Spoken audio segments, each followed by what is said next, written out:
Okay. Afternoon, colleagues. I will be taking you through this theoretical study as Patu has already introduced. And these are the topics that I will be covering in my presentation today. So ESCOM currently is currently implementing air quality offsets interventions in a variety of communities, including Sharpeville, which will be the main focus of this presentation today. So in addition to all the interventions that is currently being implemented by ESCOM in these communities, there was an idea to see if the paving of unpaved roads in Sharpeville specifically could make a significant contribution to the reduction in terms of reducing emissions in this area. We've heard a lot already about the levels of particulate matter in the Vaal.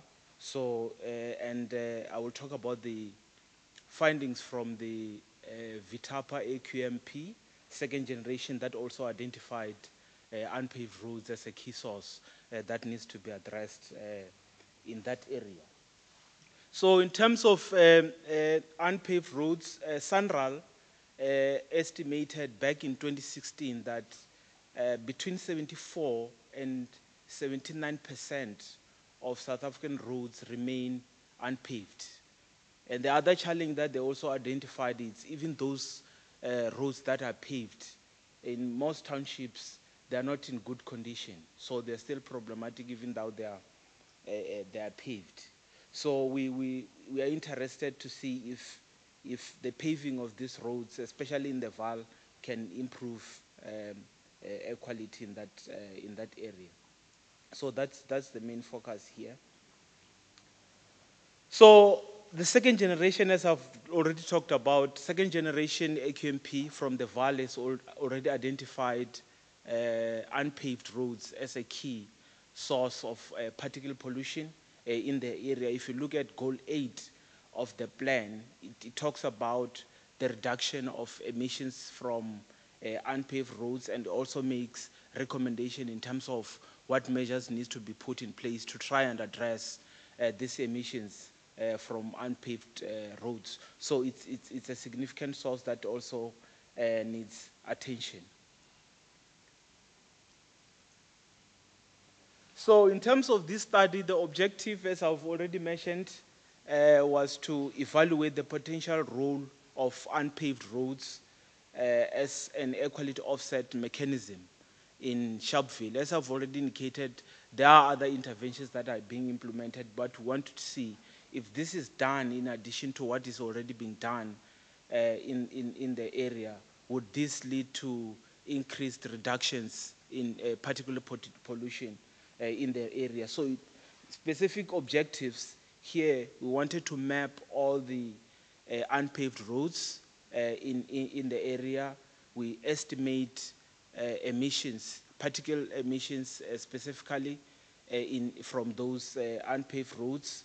We also estimate the reduction, assuming a 70% reduction in emissions from paving of these unpaved roads. So we looked at the potential emission reductions from a variety of techniques that are used to reduce emissions from unpaved roads. So the 70% was found to be reasonable for the paving of roads. So in fact, the other studies have suggested that even though there are other measures that can be implemented, because there could be a question, why paving? Why not other techniques that can be used to reduce emissions? So the studies have found, in terms of long-term sustainability, the paving of roads tend to have more benefits than the other techniques. So the other issue was to look at what are the benefits in terms of ambient air quality if we're able to reduce the emissions from unpaved road by 70%. What does this mean for ambient air quality in the area in terms of compliance with the national ambient air quality standards? So the study followed 3 different phases. as I indicated, the mapping of unpaved roads in the area was the first task that we had to complete. We identify all the unpaved road segments within the VAL, estimate emissions, particle emissions from the area. The next step was quantification of emissions from those unpaved roads. As different speakers have already talked about the limitations in terms of using data from elsewhere because of the absence of data from local studies. And I think there was also a recommendation for universities to take up this task to ensure that we've got data that we can use locally with confidence. So this is one of those issues where we also require intervention from the university. As you can see, in terms of quantification, we relied on US EPA AP42 methodology. The mathematics behind the methodology is not an issue, but the data that we use to calculate using this mathematics is an issue that needs attention so that we can have locally developed emission factors, for example. So the third part, which is looking at assessing the impact on ambient air quality, we made use of a CalPAF dispersion model, modeling suite that was driven by meteorological data from the air pollution model that was developed in Australia. So as you can see, these are the road segments that have been identified using high-resolution satellite imagery.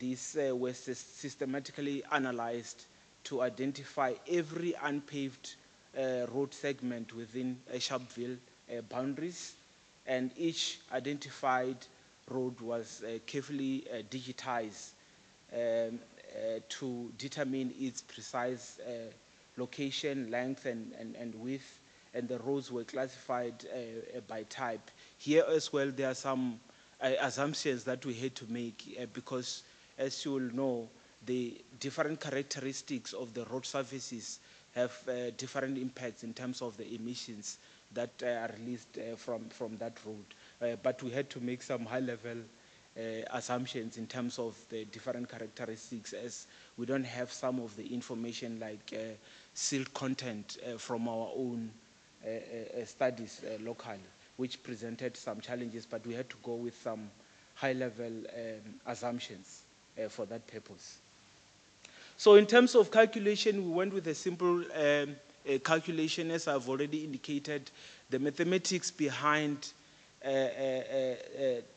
these equations is not a problem, but now the data that we need now to calculate the emissions is something that we need to think about, because in some areas we don't have our own locally developed emission factors, as you can see. There are areas where issues of vehicle kilometers traveled is one of a used issue. They also had to go with a lot of assumptions in that area as well. So this is basically the calculation that we had to follow.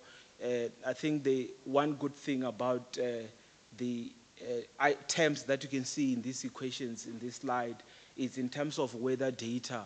At least we had access to data from South African Weather Service, because they have a very long record of precipitation data, which is very important in terms of estimating emissions from unpaved road. So that, I think, it's a good source in terms of meteorological data. I don't think there's any other organization that has the longest period of meteorological records that source has. So in terms of modeling, I've already explained the approach. We made use of a CalPAF dispersion modeling suite. It was driven by the air pollution model data.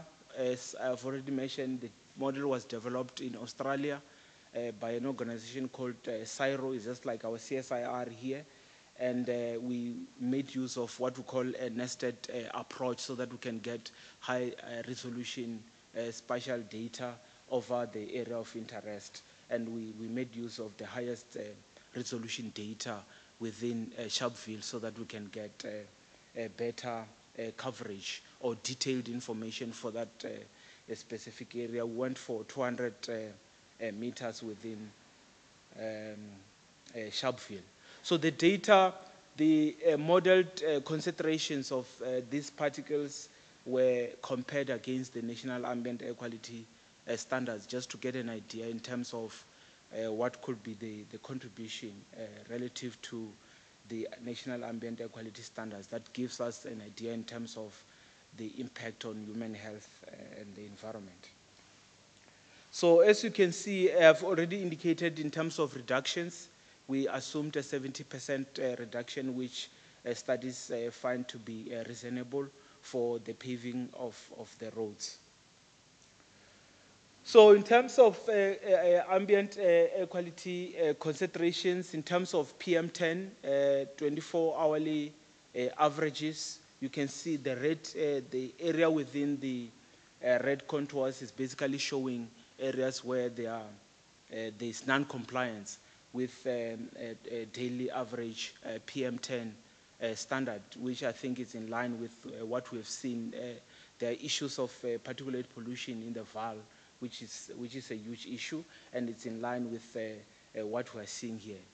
So we basically modeled these concentrations at discrete receptors, as well as graded receptors. So the contours, as you're seeing there, are showing concentration within the graded receptors, and on the right you are seeing the levels at different discrete receptors. And you can see before the 70% reduction that we assumed for this particular scenario, there are 2 wards within the area that showed exceedance of the national ambient air quality standard for PM10.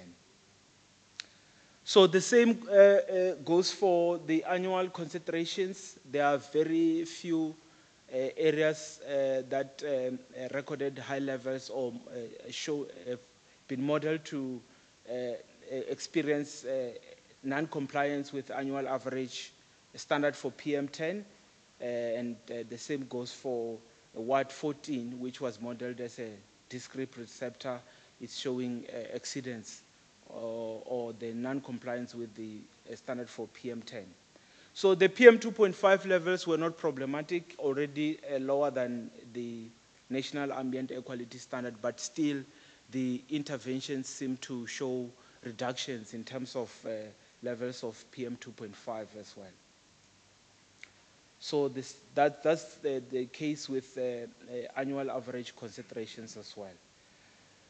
So Dust Fall, the comparison was done against the residential and non-residential standard for dust fall rates as well.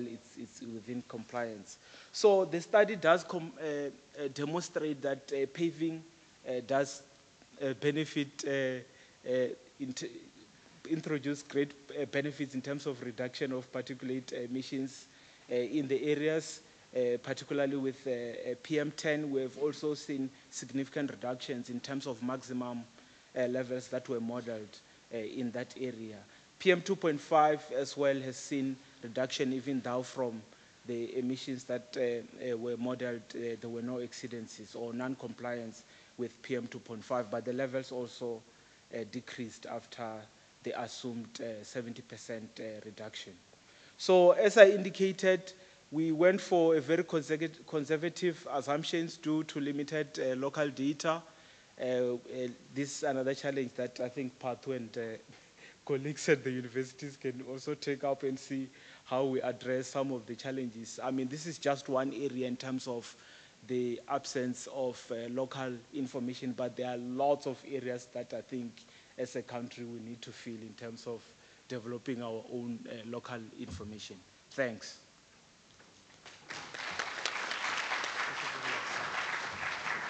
All right, thank you very much, Mr. Mbezi. I would like to invite our last speaker for this section.